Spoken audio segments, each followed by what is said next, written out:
మనసుకి అధిపతి అయిన చంద్రుడు పాపగ్రహంతో చేరి ఉన్నప్పటికీ, అదేవిధంగా చంద్రుడి క్షేత్రంలో మాంది ఉంటే, ఆ మాంది మీద శని లేదా రాహు దృష్టి ఉంటే, అది మనోవ్యాధిని సూచించే ప్లానెటరీ పొజిషన్ అవుతుంది. ఇక్కడ చూస్తే అలా పెళ్ళిళ్ళు జరిగి విడిపోవడానికి కారణం ఈమె ఒక మనోరోగి కావడమే. అబ్బాయిలకి నచ్చనే నచ్చదు. సమస్యలు వస్తూనే ఉంటాయి.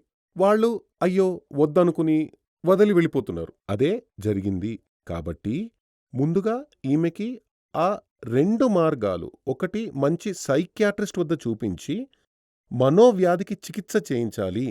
రెండవది జాతకంలో ఉన్న మాంగళ్య దోషం పరిహారం చేసిన తర్వాత బాగా జ్యోతిష్యం తెలిసిన ఒక ఆచార్యుడి వద్ద సంబంధం కోసం పొంతన చూడాలి అని చెప్పాను. వాళ్ళేమన్నారంటే